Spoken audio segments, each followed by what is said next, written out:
Hello, everyone. Hope you are well on this Tuesday afternoon. It is September 3rd, and this is the second time I've run this video. Y'all, I did like a 20-minute video, and I thought I did a 20-minute video, only to realize that I didn't push the record button, and Miss Dawg is still laughing back there. And I guess that was good practice. So I hope this one is just as good. I'm like, man, that was a good video. Anyway, I have a couple of things to cover here. I'm going to talk about the gang takeovers. It looks like the gang takeovers are spreading and growing. I'll go into that. All right. Also, we have a return of the anti-Israeli protesters, of course, because school started back. Also, a couple of other things that are very interesting from that I've heard from subscribers that I will tell you about because I think it's important to cover that. But first, real quick, like I said, well, before I go to that, the weather, gosh, y'all, it was like it got up to 84 degrees and it felt like a Arctic blast coming through because we have been subjected to high 90, mid to high 90s, 100 degrees for like 4 months. Now, we're not in Arizona. We're not in Southern California. We're in North Georgia. So we're not in Middle or South Georgia. We're in North Georgia. We're not accustomed to this blistering heat for like ongoing, like months and months and months. I mean, we typically will get, even in the summer, the heat of the summer, we'll get 90-degree days, 90 plus degree days, but not for months on end. It's like, dang. So yeah, that 84 degrees felt good today. It felt great. So hopefully it'll hang around a while. Who knows? Who knows? I just had to share that one.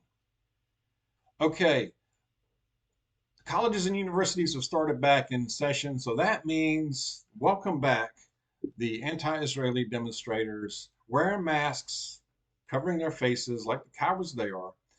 And at Columbia University, they were there to disrupt, not just protests you can do, disrupt and vandalize while students are there trying to check in for the first day of class.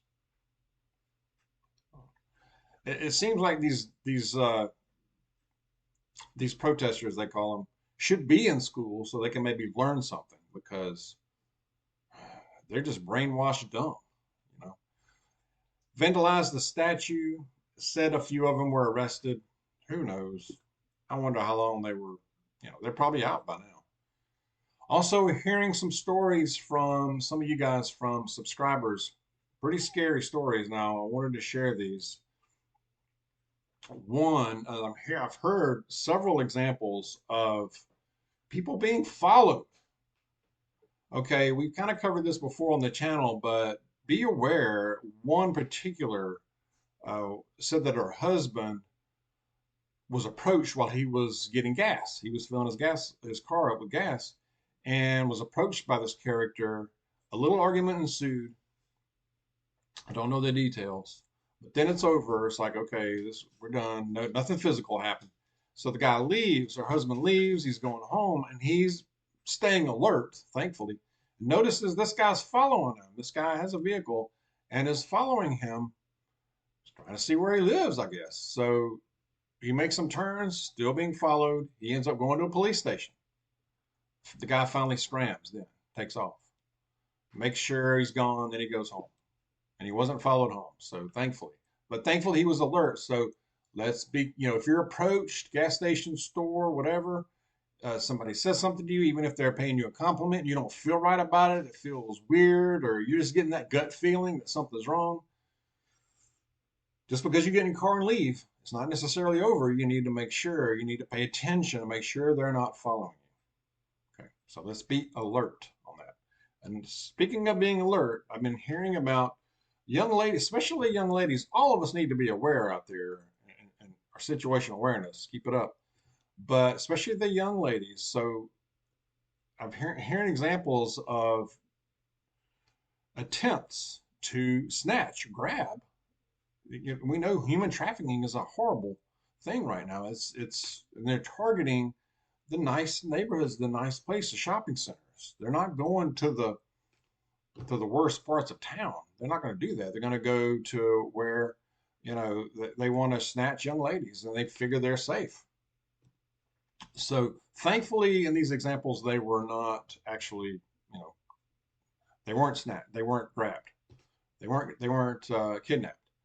But what they did notice in these cases is that these traffickers, these kidnappers, are using women that they know that are on their part of them, part of the crew or whatever.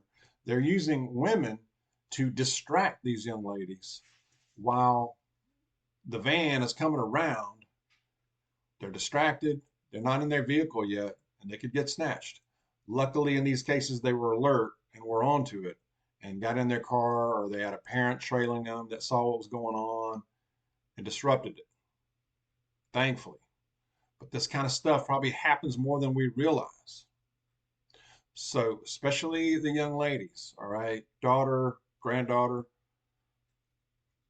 and even more, even older women. You got to be careful. All of us need to be careful. But let's be aware of that. Just be alert out there. And guys, let's protect our ladies. Let's, as much as we can. I know we may not be able to be with them physically 24, all the time out there. But as much as we can, pump the gas for them. Little things like that. We've got to protect. Got to protect our family, protect our ladies. All right. The gang takeover thing is really picking up. It's spreading. It's getting worse. First, it was Aurora, Colorado, and in that area, and that sounds like the media, the stories have died down on that, but I don't. It's probably not any better. I don't know if. And then I heard a biker gang was going out there, like the Hells Angels. I hadn't heard nothing else about that. If y'all have heard something, please let us know in the comments. I haven't gotten an update, haven't seen an update. I don't even know if that was true.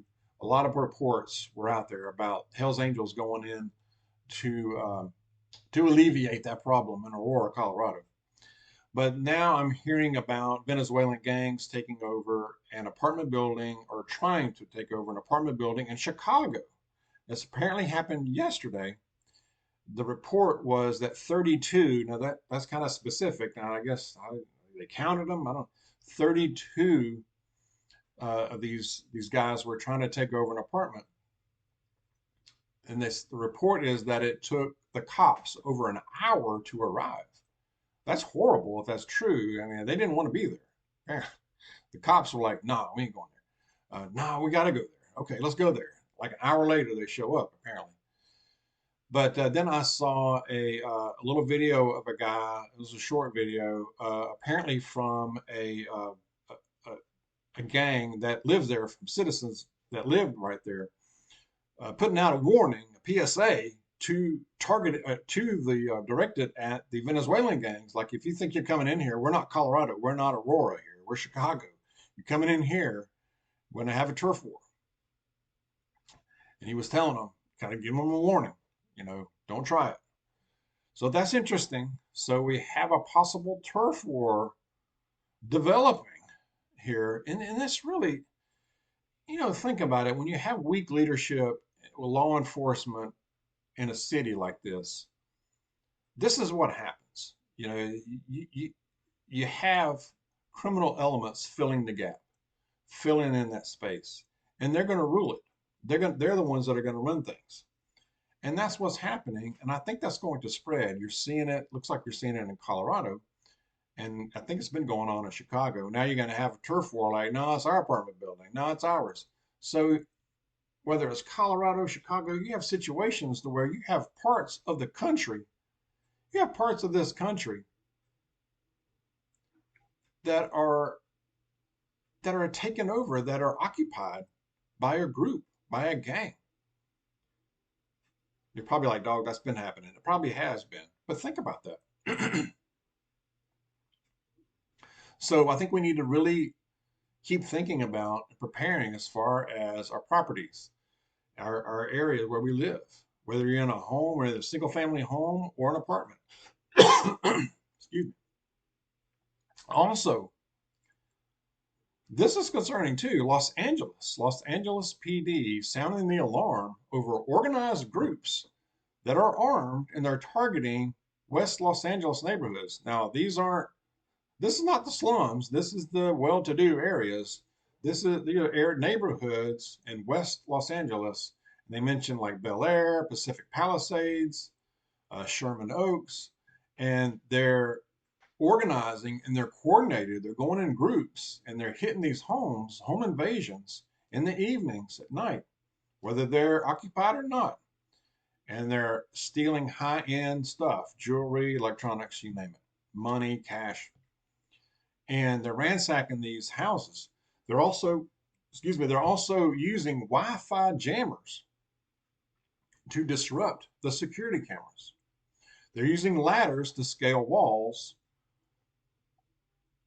to get in the neighborhoods and to get in these homes. I mean, some of these big mansions and all that have, you might need a ladder to get in, using ladders to get into like the back door or something, or the back deck. Had some video of that. They have masks on. You can't tell, you know, uh, much about them, even whether they're male or female. I mean, they're probably male, but so we don't know if they're illegals, if they're not. So who knows on that? They might not be. They might. Don't know. But are they gonna? They're like, well, dog. This only happens. This is only happening in like the big gated communities. Well, are they gonna stop at that? Probably not.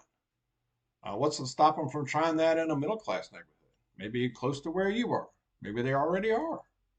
So again, this is a warning. This is just coming attractions to somewhere near you. Uh, have a plan. We need to be thinking about home defense, home security. Now, I don't know. I don't know about the laws in California, but if somebody comes into your home, what can you do legally? I don't know. I mean, I know here, if they enter your home, like a home invasion, you've warned them, you can neutralize them and you're going to be fine. Lawfully. I don't know about California. That might be different. Again, if you live out there, you're hearing about this, let us know, chime in. Let us know what you're hearing out there. Also in Colorado, if you're around there, let us know what's going on. Is it the same? Has it gotten better? If you're in these areas, Chicago, let us know what you're hearing or what you're seeing out there on the ground. We would appreciate it. All right. So I think that's what I wanted to cover. The home invasions in Los Angeles, you got the gang activity, trying to take over apartment buildings. And this is probably happening more places than just Chicago and Colorado. We're just not hearing about it, or we're not hearing about it yet. Right. So let us know what you're hearing. Let us know your thoughts. I want to go to a passage. This is a terrific passage. It is from the book of John, continuing kind of from where I left off yesterday. This is when John the Baptist denies being Christ, because they think he is, because he's out there throwing down. John the Baptist. This is the book of John, chapter 1, starting at verse 19. Now, this was John's testimony when the Jews of Jerusalem sent priests and Levites to ask him who he was. He did not fail to confess, but confessed freely, I am not the Christ. They asked him, then who are you? Are you Elijah? He said, I am not. Are you the prophet? He answered, no. Finally, they said, who are you? Give us an answer to take back to those who sent us. What do you say about yourself? John replied in the words of Isaiah, the prophet, I am the voice of one calling in the desert, make straight the way for the Lord.